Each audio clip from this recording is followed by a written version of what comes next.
All right, nerds, welcome back to the Nerdcast Podcast X-Men 97 Review Edition. Unpause. So we were just talking about X-Men 97, who had the best glow up. And I think the ruling is unanimous. We have a unanimous MVP. Jubilee For the win. is the best glow up for X-Men. Scoop the dub. Yes. Hey, she stepped up. Yeah, she stepped up to the plate. And I was saying, I love the attention that they gave her and just the overall grow up into like a leadership role, especially with the way that they started the series where like Jean and Cyclops are like, we're gonna go. And then that whole thought process of like who's gonna be the next leader. And as this goes on, I'm like, damn, Jubilee's probably the best candidate right now. So that kind of brings us into like the first part of the series. You know, everybody's at the school of gifted youngsters, and very quickly Cyclops and Jean have a baby. Like instantly. Yeah, it's like end of first episode, second episode. And Nathan is basically born. And then, you know, with Nathan being born, those of you that read the comics, comes Mr. Sinister. In comes Mr. Sinister. What did you guys think about that whole part right there? Were you guys like surprised? Did you guys know it was coming? I knew it. I knew it was coming when they revealed Madeline Pryor, when they actually established her. You knew because it's so tied with the whole cloning and all that. So like I felt at one point, and then another little Easter egg that always made me feel that Mr. Sinister was going to come was the fact that Morph, out of all the characters from the X-Men that they picked to be featured on the squad, because we didn't get Iceman, we didn't get, you know what I mean? There's so many other candidates we could have had. We could have had Colossus, we could have had Magic, could have had so many other X-Men, but they picked Morph. And then it kind of put it in my mind, but then once I saw that it was actually Madeline Pryor, I was like, okay, Mr. Sinister is coming at some point in this series. Yeah, I probably should have worded that instead of saying Pops and Jean. I should have just said, you know, a baby is born, it's Nathan, Q and Madeline Pryor. Yeah. Yeah, and I think for me, it was like I wasn't sure it was going to be Mr. Sinister, but I was like, in my head, I was like, Jean always has something happen to her. Like you were just saying, like she either always passes out or like she is always like the main target. So in my head, I was like, is Phoenix about to like somehow make a comeback here? Like I was just very much like, how are they gonna have Jean go through the ringer in the storyline? But then as soon as you see Jean show up at the house and everyone's like, what's going on? I was like, okay, so there's only like one possibility. So, but man, Mr. Sinister, I think, is probably one of my favorite villains, just because that like Cthulhu-esque feel about him, where it's just like it's more about like monsters and like fear versus like the whole mutant power idea behind it, is just something that I've always kind of found like I've always found it intriguing. Like it's such a cool thing to bring into this storyline where it's still like you know, the psychic abilities to like project like things into people's minds, but like the way he's just set up, like he's such a scary dude. He truly is, and that's why his name is so fitting. like when you see him get hit and like it's just like his body is just like it's like octopus tentacles that just like heal right back up. I'm just like, man, this guy is insane. That's And what then like, that's one of my earlier like memories of X-Men, mhm. like just Sinister and specifically him, his body getting cut and like healing up. It's like I don't know why, like when I think of X-Men, that's like one of the first things I think of because Mr. Sinister is a great villain.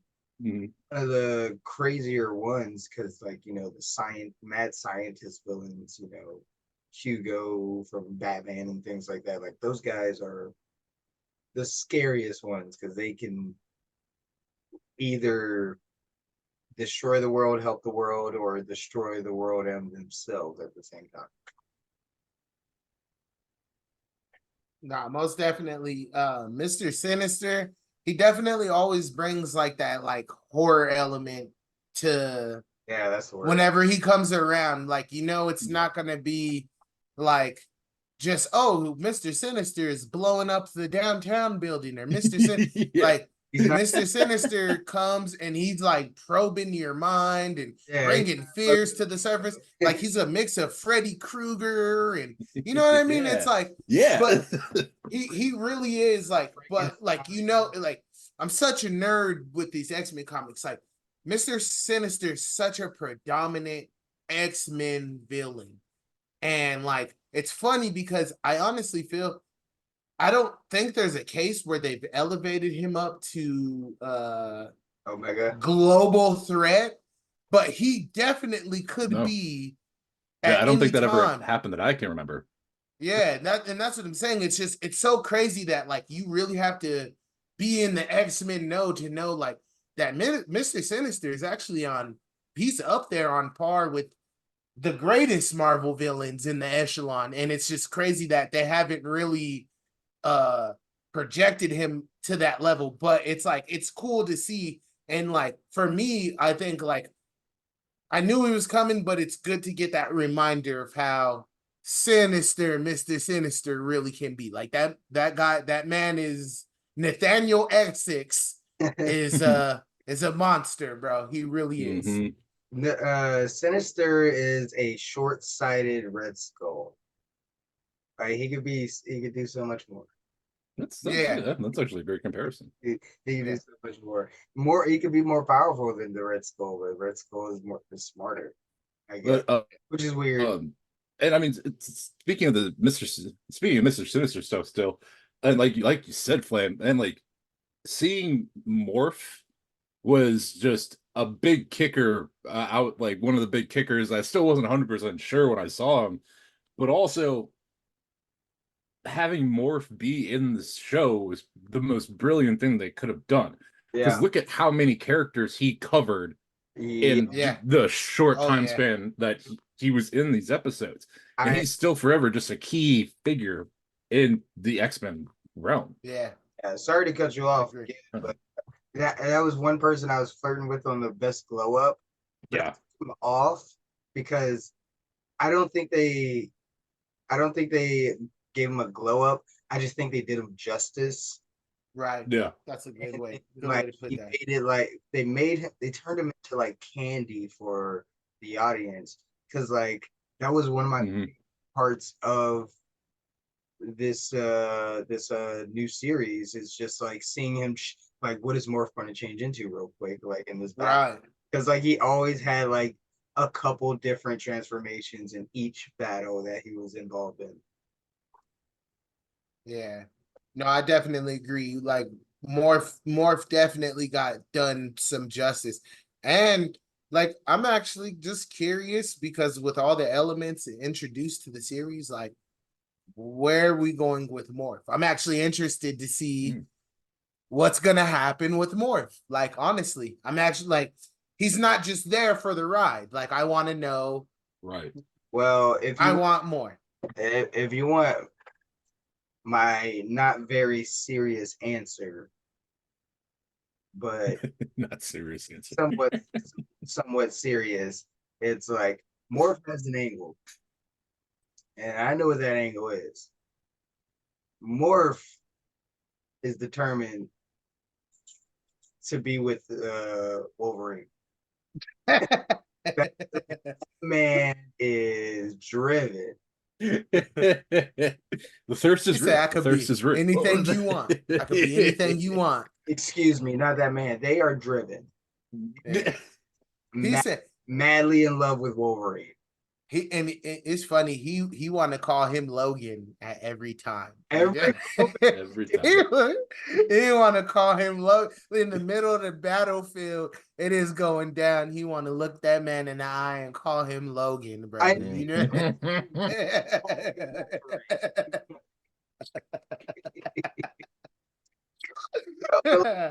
That brings back to what we were talking about earlier. It's like, like bumping it up and making it a more mature for the original audience that are grown now. And like I said, there's always been that romance and like adult themes, especially in the 90s cartoons. Like they didn't really like hold any punches. Like they used to say some crazy stuff back then. Like yeah, there was no rules. There was no rules. I don't know if I remember and in the Justice League, they used to wow out with some of those lines that they used to say in Justice League. Yo, you remember Rocco's Modern Life? I thought I was watching a kid's show, bro. That was my favorite show as a kid. And then I grew up, I was like, oh, it really is one of those things where, I've been seeing on like TikTok and all these other apps that people are like, you expected me to be normal, but I grew up watching this. Right. Those Modern Life, like all those things. Even and we got sometimes Butthead. Right. Cow and Chicken. That was one of the wildest shows. So weird. Yo, and it's crazy because it's like sometimes we got a daily injection of that, and then sometimes we got like weekly or daily. It's like those shows were on daily. It was, and those. I mean, if it wasn't a weird show, it was just action packed for me most of the time. I squeezed in Sesame Street, Muppet Babies in here and there, but most of the time I was getting that action in or watching some weird stuff like Cow and Chicken. Yeah, agree. Courage the Cowardly Dog, bro. Yes, Courage. that show was wild, bro. I love that show. But no, speaking of all that, adult themed stuff, like this is like around the time Madeline Pryor, when not kidnap, but Sinister uses Madeline Pryor to kidnap Nathan, and she turns the house into a nightmare. Pretty weird one, if I'm not mistaken. I mean, they walk in the door and it's Magneto and Rogue, just going at it, like right in front of Game. Like he's like, no, my worst nightmare. Literally, yeah. And like, I think that's like literally one of the more important scenes because again, it's something that makes it relatable. You're someone that is madly in love with this person, but there's that thing that's keeping you separated. And obviously in their case, it's like can't physically touch. But then you see that person you're so head over heels with connecting with someone that you're like, I know I'm better than this person. Yeah. And like having to sit there and watch that like romance kind of reconnect and reform. It's brutal. It's brutal. Yeah, like how must that feel? Like it's like the carpet has just been yanked out from under you in the worst way. And then too, it's like, even though it's not real, he's already been planted them seeds throughout the whole show. And then just to have it confirmed, right? That's literally what that scene was like. Hey, bro, it's happening. Like listen. Even though it's what you're thinking is going on, and it almost seemed like the reason that like it was able to be so projected so clear is because it low-key kind of was going on, and it was like the sum of his all fears just put together in a nice like, hey, I'm gonna fuck with you, Gambit sandwich type deal, you know what I'm saying? Right. But Nightmare continues to get worse bye, and then not even just worse, it's just like, well, yeah, I guess worse for everybody that's in it. Morph, here comes Morph again, looking for some Logan. Logan walks into the bathroom. Logan's taking a shower, and I can't remember what he says. Oh yeah, he's like, I'll get you back, or something like that. And then like Yup. nightmare ensues, and Morph's like, oh, like Like they really did spice the show up for they did. our age. the tones on this episode were really like this episode was what I was talking about. I was like, you guys are really going there. Like okay, like so you got to think about that.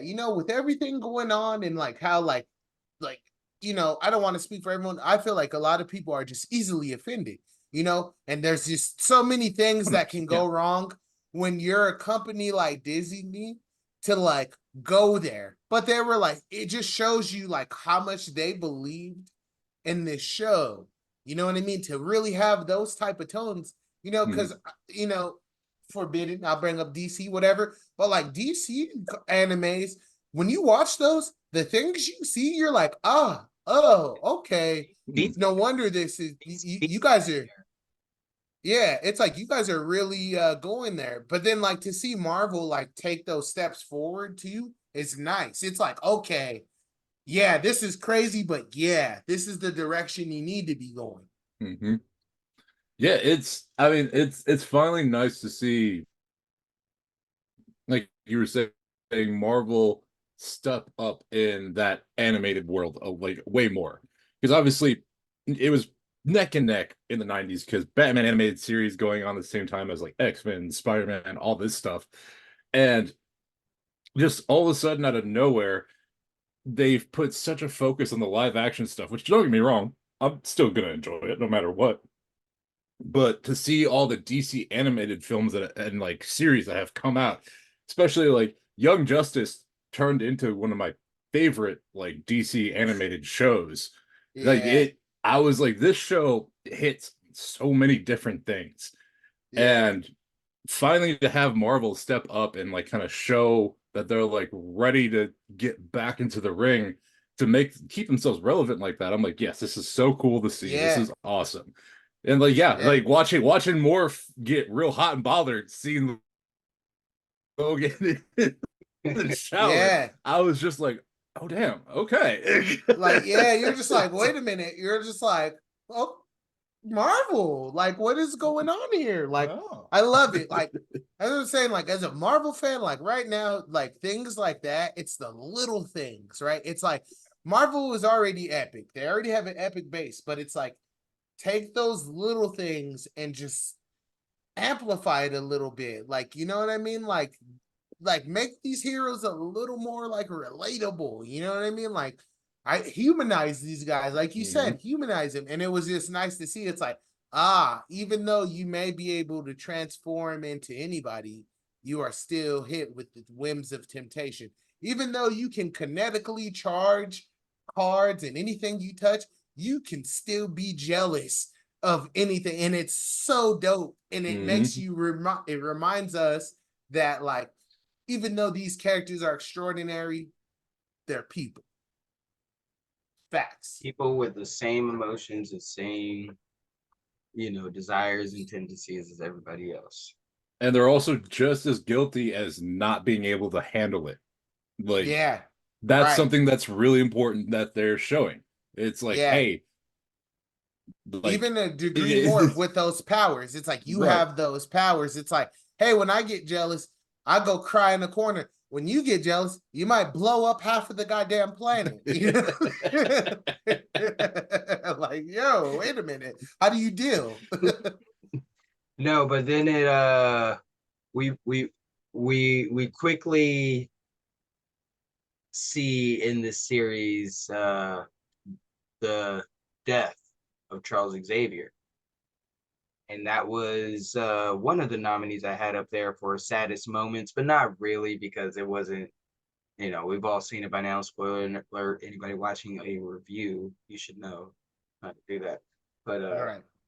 yeah, You know what's coming. yeah, we're gonna spoil shit in a review. But That's what we're here for. Charles Xavier dies, and this was one of the biggest what the hell moments to me, because I wasn't a huge comic book nerd growing up, but I read a lot of comics growing up, but never like in order. I just ended up rarely read a whole series through at one time. So like Magneto being Charles's replacement was a huge hold on, skip the record moment for me. Also for Cyclops. Everyone there. Yeah. See, and it's funny. It's like, if you read the comics, it's like, look, that made the most sense. Like Magneto and Charles Xavier are they're two sides of the same coin. It's yin and yang. It's like Charles Xavier is the light side, Magneto is the dark side. Now, and it's funny because I make that comparison, and I'm about to nerd the out on you. So, because it's like, look, so that comparison, you see that little dark spot in the light side? If you know anything, you know that Charles Xavier, for as good as a man he is, that dark spot, if you amplify that, it's crazy. Same thing with Magneto, completely dark, but there's times that little light side, hey, this man can move mountains. I feel like he's a great man. You know what I mean? But I feel like if Charles Xavier is the good guy, Magneto is the bad guy. If Charles Xavier were the bad guy, he'd be the worst bad guy. And if he was a good guy, he'd be like the goodest, purest guy. Like let me tell you something, man. I'm gonna recommend this to you, nerd. Go read the Onslaught Saga. Go read the Onslaught Saga, and you will see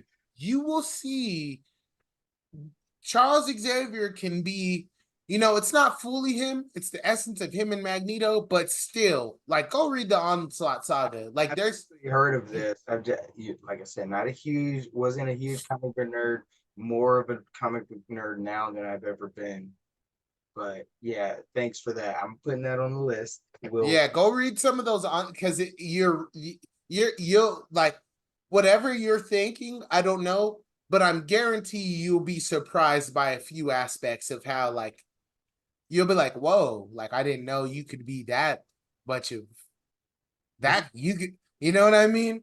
Like, it's crazy, man. It's crazy. Like those, and that's why the show was very interesting. I don't want to derail the combo too much, but they mixed we do that all the time. So many comic stories together, but they did it in such a a nice, subtle, like, it was like when I was watching it, because for me it's like I got up to 4 and then I stopped and then I waited for everything and I got it.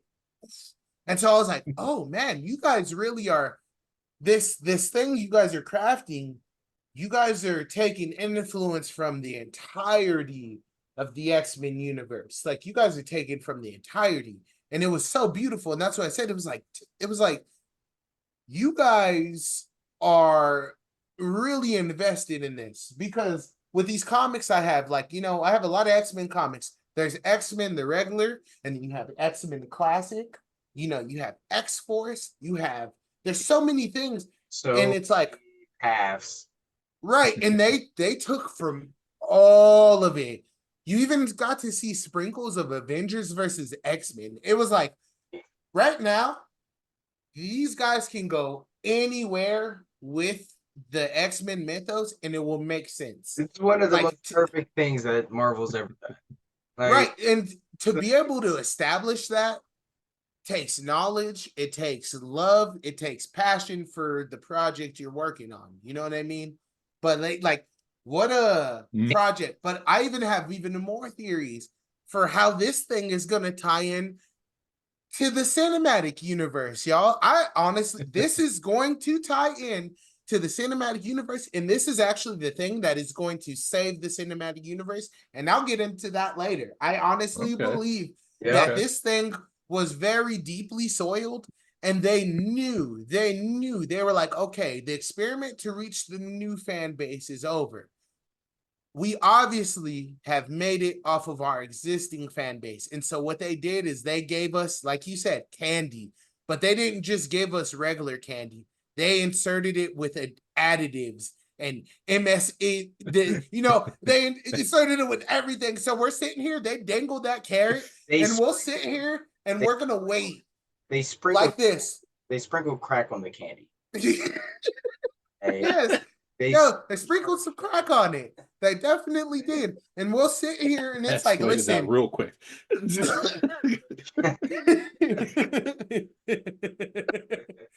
But yes, man, for me, I'm sitting here as a Marvel fan, number one Marvel fan. I'm like, yes, y'all just wait. These motherfuckers are cooking. Excuse my language. They are cooking. These guys are they are in that kitchen right now. They know there's a lunch rush coming. They know there's a dinner rush coming, and they are prepping the meal for those things. I'm just, that's what I'm saying. But go ahead. Let's go to the next. Oh, see, actually, we were a little excited, so I skipped a little bit. Before Nathan is born, before Nathan is born, after Charles's replacement, Storm loses her powers. It's intentional. That's up there near number one on my list of saddest moments of the season. I agree. It's a very sad moment, but it's very intentional. Because I actually did read this much of the comic, and I, Forge, I knew all about all that crap, but still, like, seeing it like animated, it's like watching anime. I was about to say watching manga and reading anime, but watching anime and reading manga, it's like you read some things and then like it doesn't really hit you. Yeah, like Raya Sensei dying in Naruto until like you actually see it, and you're like, why am I crying? Agreed. Now, the way they hashed out Storm losing her powers, it was because you could see how connected she was to them, and like how much she kind of like what broke me was when she said, "I can't feel the winds." Mm-hmm. Bro, that was bad. That hurt. That hurt a lot. Yeah. Look, all three of us, they knew. See, that's what I'm saying. It was so intentional. Mm-hmm. They knew, all three of us, when we heard that line. I bet you a little piece of us broke inside. We were just I died. I died right then and there. That's not lemon juice in the vent. I'm not crying. What do you? Nothing. I'm totally fine. You better not be over there crying over that goddamn cartoon like that. Listen, hey, no. Like, man, 100% saddest moment, without a doubt. One from me would probably be when Roberto's mom turned him over to the Bastion and like the Sentinels, like, because that right there was like the example of they may be blood, but they aren't family. That was Dusty. Not like us. They not like us. Hey, mom's not. Roberto's mom said. Roberto's mom said, "Mustard on the beat, ho." Roberto's mom said, "Mustard on the beat, ho," is the craziest statement of the night. Yeah, that is funny. Mom, do you love me? Mustard on the beat, ho. Freak out, meet my friend. About to turn your ass over to the fucking sick nose. What? Xavier's kids acting up. But yeah, that, oh god, that was brutal. But I think I think one of the another really sad moment that stuck out with me was the internal conflict that Jean and oh my God, Madeline went through. Like seeing them just struggle figuring out who the other is and who is experiencing who and like experiencing what. It was just like one of those things where you lose every single bit of yourself while remembering it all. Like Yeah. that hurts for you to like for has something to happen that makes you truly question everything you've ever done down to your core. And then also watching the love of your life have a child with your identical like with essentially you, but then you actually didn't like experience it. That's just tough. It's like you're fighting, you're like, I shouldn't be mad, but I'm mad. Is it wrong? Yes, it's wrong. No, it's not. It's cheating. No, it's not. It's Right. it's You a know what that is, though? it's a lot of things into that one little You know what it is? incident And that implanted and in the middle of it. you know what that is, though? Like, I'm gonna be honest, and I'm gonna double it up, and it makes so much sense. You know what all that is? It's sinister. Yeah. And it's You know what I mean? Sinister. It is sinister. You know what I mean? Only a sinister motherfucker would put you through something like that, bro. Mhm. And that is just look, everything we're saying is a testament to that man's name. And it is sinister. What those girls are going through is super sinister, and it is super intentional. He said, listen, that man diabolical. yeah, I'm gonna get what I need. Have you seen Hustle and Flow? Have y'all? He said, Yeah. I'm gonna need you to go get that mic, man. Mic. I'm gonna need you to go get that mic, man.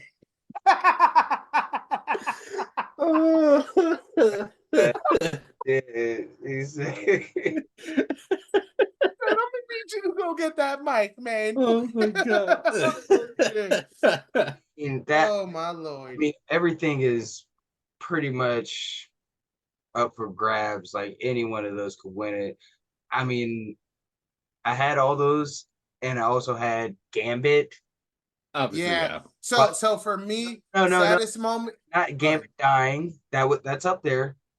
Gambit dying / Genosha genocide is what I have it as. But Gambit watching Rogue slow dance flying in the air with Magneto. Yes. That's Yes. So for me, if we're talking saddest moment, I'm gonna say whole season Gambit. Like, yo, how you gonna it's like a sad, proud thing because he's like is a nice glow up, but he sacrificed himself. Maybe he's dead. You're not. Who knows? I got theories With on this that, series, but we'll get to that. there's no rules. Yep. And honest, listen, you know how they say people will take L's over and over. People take L's. Gambit was holding an L the whole season, bro. Like, come on. Like, You gotta. Gambit is one of my favorite X-Men, bro. I got the toy. I love Gambit. Yo, why did y'all? They did Gambit so dusty the entire season, bro. Like this is what back to the first thing I say. Disney was like, listen, we're gonna show you what's up. The number one crime they did to Gambit was giving that damn burgundy maroon Crop top. do-rag. Oh yeah. The crop top was okay. He wore it like it's all right. I don't know. I wasn't feeling, but see, for the early, I just felt Gambit is the type of dude that would have wore one back in the day. You know, he definitely would have, but I just felt like, look, Disney isn't the moral things will get better. Every Disney tag things get better. It just got worse for Gambit. Like yo, like the whole season, bro, up until his death, it's like, yo, this shit is not getting better for you. Like if I was him, I would have got out of there. I don't know if I would have been it's like, yo, you expect me to show up here, use my powers, kinetically charge stuff, you sneaking around with this dude. The dude got white hair, so he older than me, and I gotta sit here and watch you. listen, you got to think about that. I got to sit here and watch you, the college professor. I don't got no swag. Listen, we didn't just hit these ski slopes. When you're saying that, I'm picturing the scene from Big Daddy where he's like, loose skin and old balls, gross. Right. That's what it was. It was like, yo, so like my bed is cold. I can't even get to snuggle with the gloves on because you in the headmaster's office, bro. You in there getting an extracurricular lesson.